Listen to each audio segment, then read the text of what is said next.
Quero, antes de iniciar, entrar na mensagem de Deus propriamente dita, agradecer a Deus pelo privilégio que Ele me dá de poder estar aqui com os irmãos e de conhecer mais uma parcela do povo santo do Senhor. Eu costumo dizer que é um privilégio para pastores, né? Porque a gente de vez em quando está indo num lugar e no outro e a gente passa a conhecer tanta gente e a gente pode perceber o quanto Deus tem espalhado os seus santos pela face da terra, né? É muito bom. Mas eu não vim para falar de mim aqui, né? Só queria agradecer pelo privilégio de estar com os irmãos. Eu estou com minha esposa ali que está me acompanhando, né? E a minha esposa, eu tenho certeza, irmãos, é talvez a mulher mais feliz aqui dentro da igreja hoje. Não só por estar conhecendo os irmãos, mas também porque ela está revendo a mãe na fé, né? A diaconisa Sebastiana, responsável pela fé da minha esposa, está aqui hoje.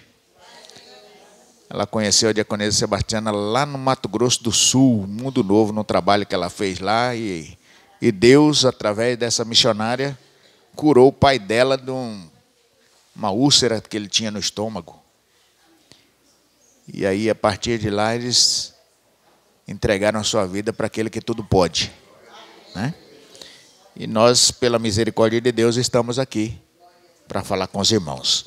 Em reverência à palavra do Senhor, gostaria de pedir que os irmãos se portassem em pé. Aqueles que quiserem acompanhar nas suas Bíblias, a gente vai fazer a leitura em Atos, capítulo 17, do verso 1 até o verso 9, em nome do Senhor Jesus Cristo, nosso Salvador.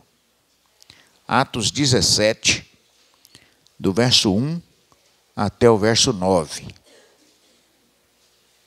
Amém? Diz-nos assim a palavra do Senhor. Tendo passado por Anfípolis e Apolônia, chegaram a Tessalônica, onde havia uma sinagoga de judeus.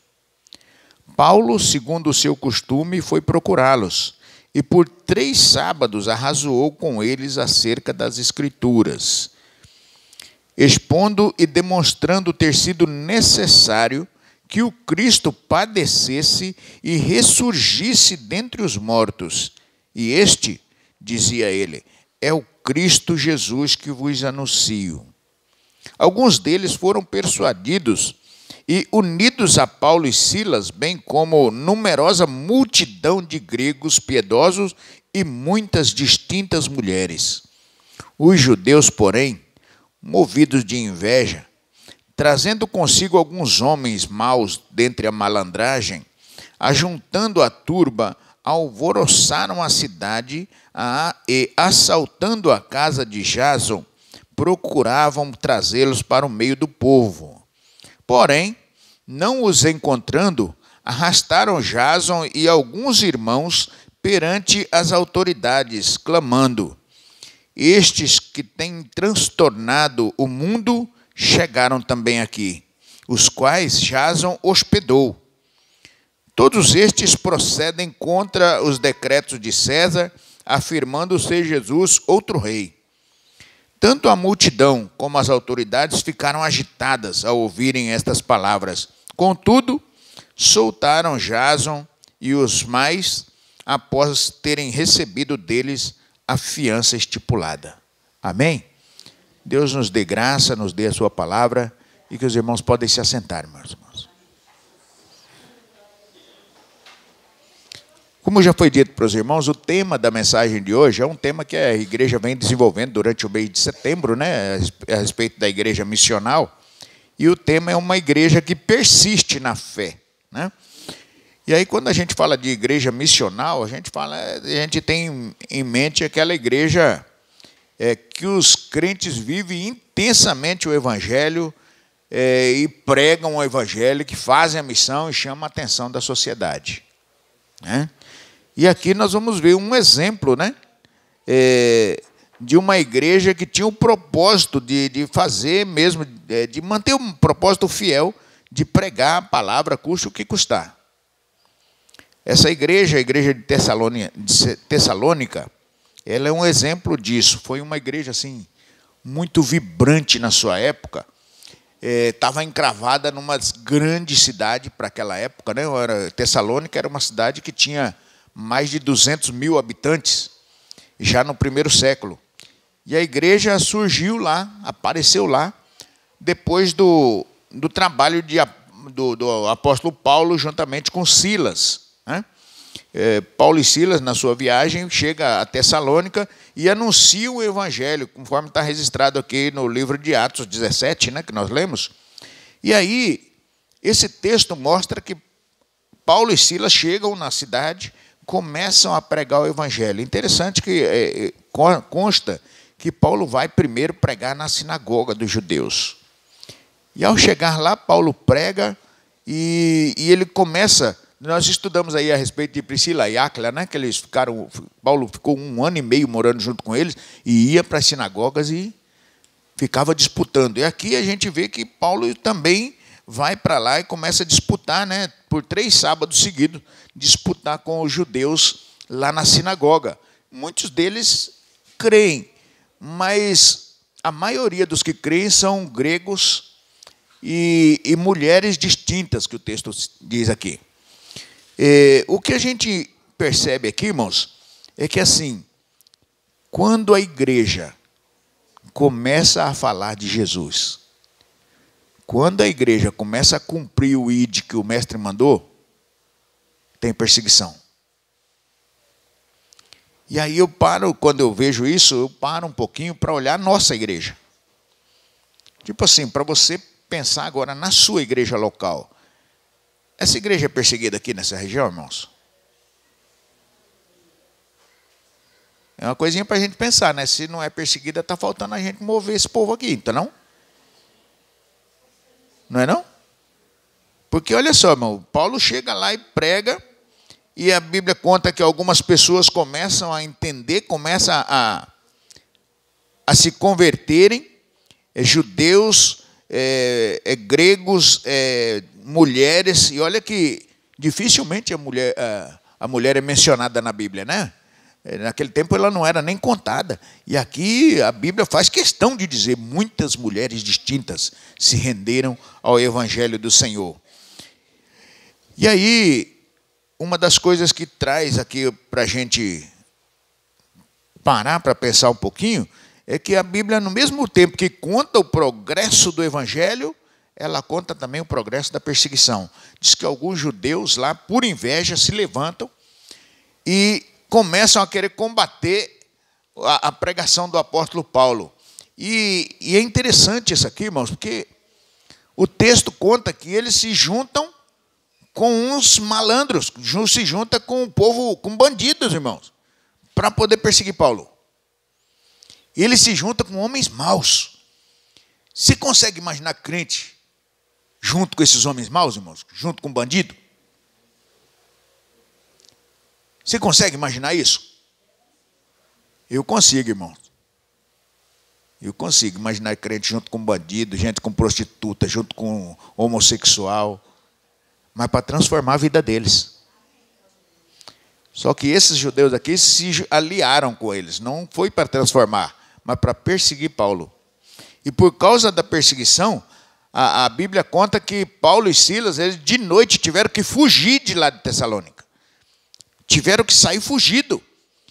Porque eles estavam ali hospedados na casa de um cristão piedoso, né? Chamado Jason. E aí, quando Jason percebe, a casa dele está cercada. E aí, os homens gritando lá, que tira Paulo e Silas aqui para fora, aqui, que nós vamos ter um acordo com eles, vamos ter um acerto com eles. E Jason dá um jeitinho de tirar os homens às escondidas. A gente sabe que foi Deus, né? Amém, irmãos? Amém. A gente sabe que foi Deus. Deus usou Jason para tirar ele dali de um jeito que ninguém sabe como. Mas Deus estará com você quando você se decidir fazer a obra, irmãos. Pode ter certeza disso. Aí, Paulo e Silas têm que fugir ali de noite e deixam aqueles crentes que tinham acabado de se converter, deixam-nos sozinhos, no meio da perseguição. É um prato cheio para a igreja crescer, ou não é? Hã? Fala sério. Se vocês tivessem começado uma congregação aqui agora, 10, 15 aí se converteram, e aí o missionário que está pregando a palavra para vocês, ele é escorraçado daqui do bairro e tem que fugir daqui, e fica só vocês aqui. Vocês continuariam o trabalho ou ficariam com medo da perseguição?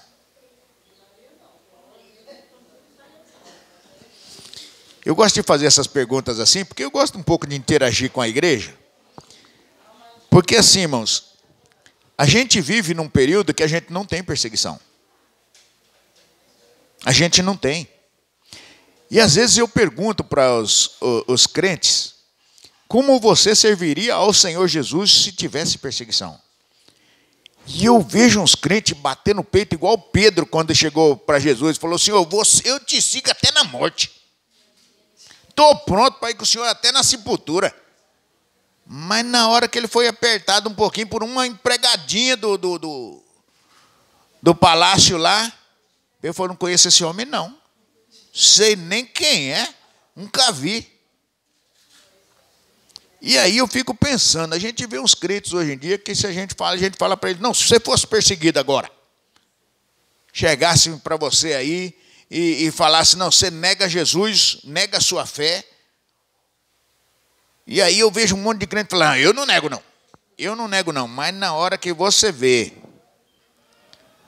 o teu filho com fome, na hora que você vê uma arma apontada na cabeça de alguém da sua família, o que você faria? Você já parou para pensar? Qual é o nível do teu compromisso com Jesus? Vai pensando nisso. Isso aqui foi o que esse povo enfrentou, irmãos.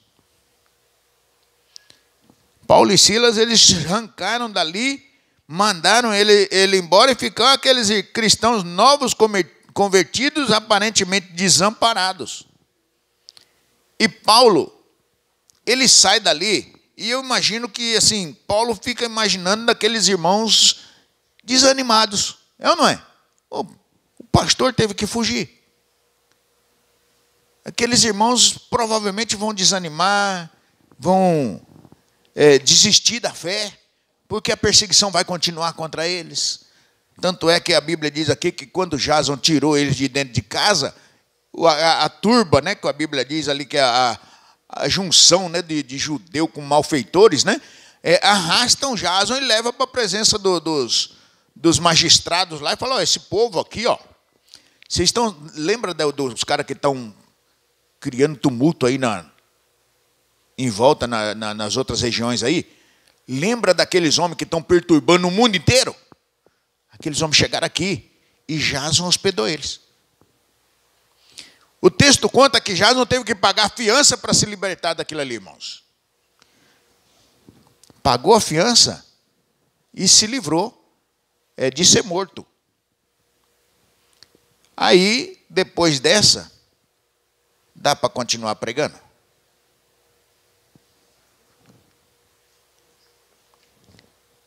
É aqui que a gente vai começar a entender que o principal da história está mais na frente. O crente que está com Cristo, ele não para na batalha. Ele sabe que, assim, irmãos, fica bem claro para a gente. Vai ter perseguição. O crente que estiver trabalhando para o Senhor, vai ter perseguição. E muitas vezes a perseguição não é de fora, não. Esses irmãos aqui não estavam sendo perseguidos, não era pelos políticos da época, não. Era pelos judeus. Muitas vezes a perseguição vem de dentro da igreja. É um irmão que se levanta contra o pastor, assim, dentro da igreja a gente encontra, irmão, e aí não é na minha, não estou falando dessa daqui, estou falando nas igrejas no geral, a gente encontra aqueles irmãos que dá abraço ao pastor, dá os tapinhas nas costas, mas por trás, junta o grupinho lá no canto lá e desce a lenha. Esse é os dirigidos pelo Satanás. Esse é os que são dirigidos pelo Satanás. E tem, lá tinha, e não é novo não, lá naquele tempo já tinha, né? Só que a Bíblia mostra, pela leitura que foi feita aqui no começo do culto, né, pela irmã que estava dirigindo aqui, ela leu em 1 Tessalonicenses 1, verso 1 até o 10. E lá em 1 Tessalonicenses, Paulo está escrevendo a carta para a igreja de Tessalônica. Aquela igreja onde ele esteve lá, começou a igreja, teve que ser expulso de lá, e ele agora fica pensando, e agora os irmãos vão desistir.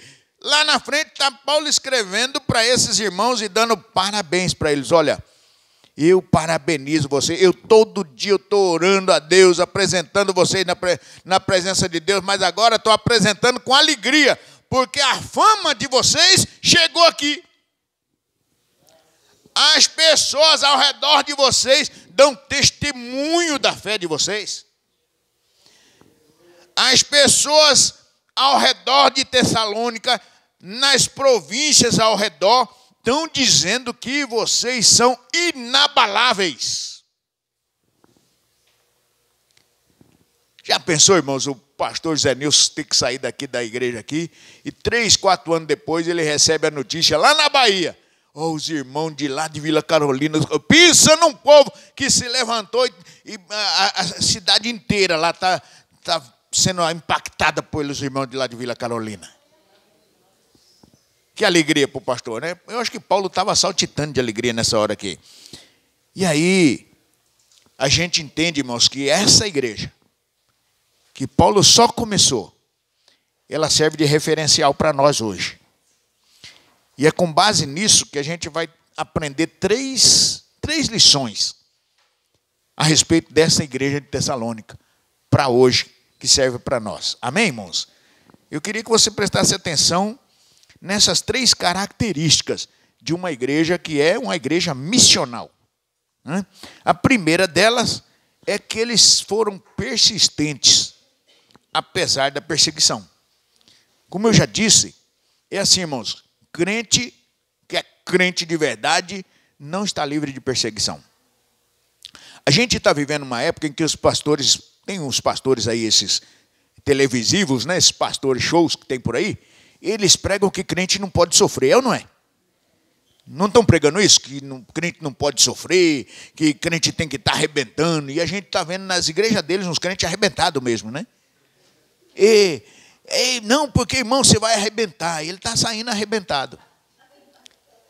Não, eu estou mentindo. Eu conheço um monte de crente que foi para essas igrejas aí, que diz que chegou lá e deu tudo dele, que agora ia arrebentar. E está arrebentado até hoje. Não é a pregação de Cristo. A pregação de Cristo, ele olha para mim e olha para você e diz assim, filho, no mundo vocês terão aflição. Mas, pode ficar animado com isso. Eu acho que assim, Cristo é fantástico, irmãos. Cristo é fantástico. Ele fala, você vai ter perseguição, mas fica animado. Como é que você vai ficar animado se ele está falando que você vai ter perseguição? Não é não? É tipo assim, dizer, fica tranquilo, você vai morrer, beleza? É. Não, e o cristão fica feliz quando Jesus fala, você vai morrer. Porque ele sabe que se ele morrer, ele estará na glória. Paulo falava para mim, sofrer não tem esse corpo, para mim não é nada precioso. Para mim morrer é ganho. Para mim morrer é ganho. O cristão mesmo, se ele morrer é ganho, irmão. Amém? É. E aí não tem esse negócio que cristão não pode sofrer. Paulo sofreu. Ou não? Quer alguém que sofreu mais do que Paulo? Não é não? Então, irmãos, se você é cristão, lembre-se de uma coisa, a igreja do Senhor, que prega o evangelho do Senhor, não está imune à perseguição. Não está. É verdade que assim, todo mundo quer ter uma vida sem perseguição, quer ter uma vida melhor, né? Uma vida tranquila, tá certo? Mas é assim também, irmãos. Se você estiver realmente fazendo a vontade de Deus, se o reino, os valores do reino forem os seus valores, vai ser difícil, irmãos. Vai ter perseguição. Porque, veja bem, você já começa sendo perseguido por viver nesse mundo corrompido, né? Não está fácil, tá ou não? Não está fácil. Então, irmãos, uma das coisas que a gente percebe aqui é que o povo de Tessalônica, eles recebem a palavra e já recebem também a perseguição. Então, eles sabiam que iam ser perseguidos desde o princípio. E aí, quando a gente vê lá na carta aos Tessalonicenses, Paulo diz que por padecerem a perseguição por causa do Evangelho, eles se tornaram exemplo para a região da Macedônia e da Acaia. A Bíblia diz que a notícia da fé deles chegou a lugar distante. Houve perseguição, mas houve glorificação ao nome do Senhor. Paulo diz que através da vida deles, o Evangelho e a glória do Senhor repercutiu. Quando ele fala em repercutiu, ele está usando uma palavra grega que é echestiomai, que significa soar como uma trombeta. Quando ele fala que a fé dele se divulgou, ele usa outra palavra, echestiomai, que espalhou para toda parte. E ele está falando aqui, usando umas palavras no tempo verbal do passado, que ele está dizendo assim, olha, vocês sofreram, vocês passaram perseguição, faz muito tempo que vocês são perseguidos.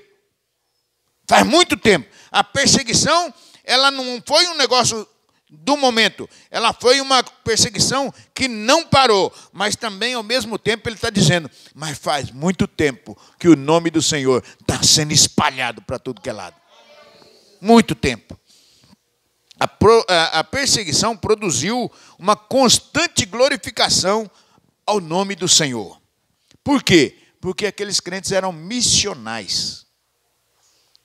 E a gente precisa também ser missionário, irmãos. Uma das coisas que a gente pode entender aqui é assim, não há pregação do evangelho verdadeiro sem oposição, irmãos. Só para vocês terem uma noção, a gente tem hoje um monte de pastor que já tem até medo de falar em pecado, porque quando vai falar do pecado, quando vai falar de santidade na igreja, tem crente que já até sai da igreja. Sai no meio do culto, vai embora. Porque fala, esse pastor só pega no pé da gente. Pastor só prega esse negócio de pecado, só prega essas coisas ruins assim, pastor só vive pegando no pé. E se pegando no pé não está resolvendo, imagina. Se não pegar. Não é não? A questão, irmãos, é que assim, não há pregação do evangelho verdadeiro sem oposição. Não há. E é por isso que muitas vezes a gente encontra crentes com medo de pregar o evangelho. Tem medo de ser perseguido. Ninguém quer ser perseguido. Mas você foi chamado para ser perseguido, irmão. Sabe por que você está aqui na igreja? Porque ele escolheu você. Não foi você que escolheu ele, não. Tem gente que... porque eu aceitei Jesus, irmão. Se aceitar ou não aceitar, a obra dele ele já fez na tua vida. Está entendendo? Você está aqui porque ele escolheu você. Que o Espírito Santo olhou para você e falou, você é meu. É gostoso a gente saber isso, mas é bom a gente entender também que a gente foi chamado para fazer a obra. Para fazer a obra. Nós falamos na escola bíblica, eu até comentei ali, hoje em dia está de um jeito que a gente, se perguntar para o crente, você tem coragem de largar tudo para ir fazer a obra do Senhor? Eu escutei um amém aí, ó. Né? Mas só um também. Só um. Você entendeu? Porque o restante dá uma olhadinha e fala, vou largar meu carro, vou largar minha casa. Você vai largar teu carro e tua casa, irmão. Você está entendendo? Se você não quiser largar agora, quando você estiver dentro daquele caixote de madeira, você largou. E dali ninguém escapa. Dali ninguém escapa. Eu vejo uns crentes que têm medo de largar a casa, tem medo de largar o carro. Eu vou para lá, não tenho serviço, não tenho... Irmão, vai trabalhar para o Senhor. Porque senão, irmão, ó, o dia que você tiver com os dois pezinhos juntinhos assim, ó. Entendeu? Com a mãozinha assim no peito. Cercado com uma caixa de madeira, Não dá para pôr a casa lá dentro. Não dá. Por menor que ela seja, irmão. Não cabe. Eu vejo uns crentes que não dão uma carona por irmão. Porque para não sujar o carro de barro. Irmão, quer mais barro do que você vai encontrar lá embaixo? Não é um negócio para a gente pensar, irmão? Não é um negócio para a gente parar e falar, quer saber de uma coisa? Eu estou cheio de frescura com essas coisas que eu tenho aqui. Não vou levar nada disso. Vou fazer a obra do Senhor. Quando foi me chamaram para o ministério, o pastor Antônio, que era o diretor regional na época, chamou lá. Pastor, o senhor foi consagrado ao presbiterato aí, você tem vontade de trabalhar na obra? Falei, pastor, eu até tive muito, faz muito tempo. Tinha muita vontade de trabalhar na obra, mas já estou com 48 anos. Quando eu tinha tudo para entregar para o Senhor, não me chamaram, agora que eu estou só o bagaço. Ele falou, não, pastor, com 48 anos ainda dá para você fazer muita coisa ainda. Falei, é mesmo, pastor? Ele falou, você tem vontade? Eu falei, tenho. Então, a gente está precisando de um pastor para ir trabalhar na igreja, lá na obra, lá em Santa Maria do Livramento. Você vai para lá? Falei, vou. Vou sim. Ele falou, e sua esposa, vai? Falou, pastor, lá em casa a gente tem um negócio que a gente conversa lá, que onde eu for, ela vai. Agora, tem que conversar com ela, né? Aí foi chamar ela aqui, então. Chamou, chegou lá. Ó, teu esposo está falando que ele vai para Santa Maria do Livramento. Você vai também? Ela falou, agora não. Agora eu vou não, porque meus filhos estão tudo empregados aqui, a gente tem a casa aqui, mas se ele for e chega lá, ele arrumar uma casa lá para a gente morar e nós vamos. Nós vamos. Aí ele olhou para mim e falou, mas você sabe onde é Santa Maria do Livramento? Eu falei, sei não. Mas se você não sabe onde é Santa Maria do Livramento, você vai assim mesmo? Eu falei, pastor, eu aprendi um negócio na minha vida. E aprendi apanhando, aprendi sofrendo, irmãos. Mas o melhor lugar que tem para a gente estar é onde Deus quer que a gente esteja. Se Deus quer que para ir em Santa Maria do Livramento, seja lá onde for. Pode ser o buraco que for, eu vou lá, ué. É lá que Deus me quer. Ele, na hora, pegou o telefone, ligou, na época era o pastor Estível. Pastor Estível, estou com um pastor aqui, pastor Jacques na minha frente aqui, e ele falou que tem coragem de ir para Santa Maria do Livramento. Aí deu para perceber que o pastor Estível ficou feliz lá do outro lado, né? Ele falou, ó, pastor, só que se eu tenho na minha região um pastor que tem coragem de ir para Santa Maria do Livramento, ele não vai não. Eu preciso dele aqui. Eu tinha coragem de ir para Santa Maria do Livramento, Deus deu o livramento na hora, entendeu? Foi. Uma maravilha. Depois que eu fui descobrir que Santa Maria do Livramento é uma cidadezinha que tem na beira do Rio São Francisco, lá no Pernambuco. Tem lá. Tem uma igrejinha lá também, graças a Deus. Mas aí, Deus falou, não, deixa eu dar um livramento para ele por enquanto, né? Mas se me mandar, eu vou ainda, tá?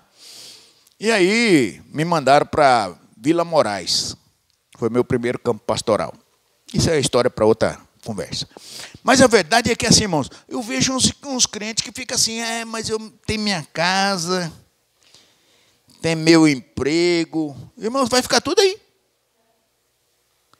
Vai ficar tudo aí. E eu vejo uns crentes que se preza tanto o emprego, que nem na igreja de quarta-feira ele não vai, porque diz que está cansado. Por causa do emprego. O emprego deixa de ser bênção para ser um empecilho. Ele não esqueceu que o mesmo Deus que deu o emprego é o mesmo Deus que tira. E que no emprego você não passa de um número. Se você sair hoje, amanhã está substituído.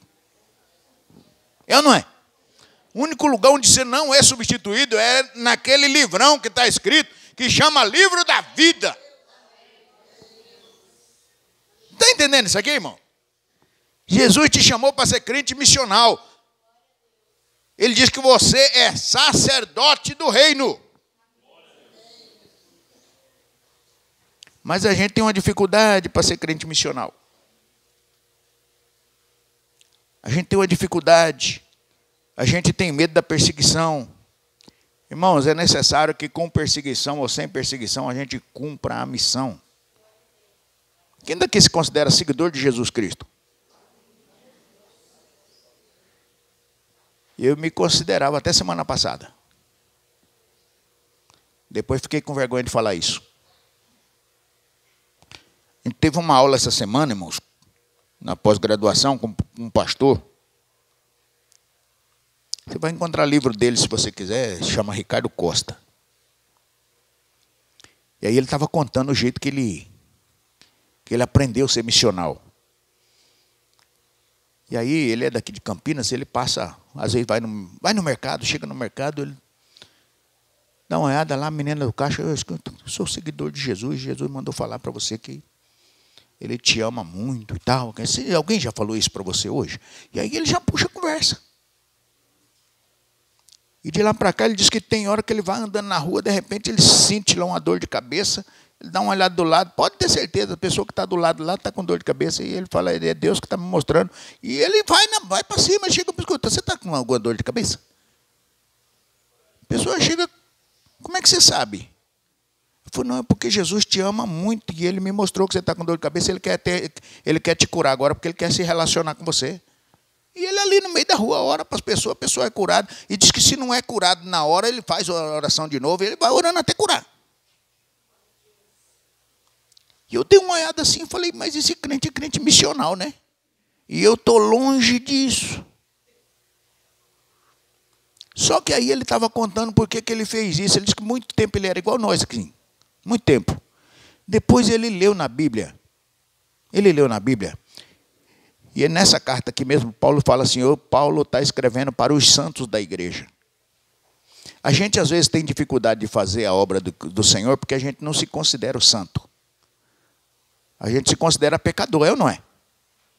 Quem daqui acha que é pecador? Então, mas isso é o que você pensa a seu respeito. Deus falou que você é santo. Aí eu pergunto para você, quem tem razão, você ou Deus? Jesus falou assim, olha, vai, prega o evangelho. Não foi isso que Jesus falou? Faça discípulo, foi isso que Jesus falou? Foi isso? Foi. Mas quando ele falou, nessa mesma frase, ele fala assim, cura os enfermos. Não foi isso que ele falou? Você tem medo de orar pelo enfermo? É ou não é? A pessoa chega para você e fala, olha, eu estou com dor de cabeça. Você fala, eu tenho uma dipirona na bolsa.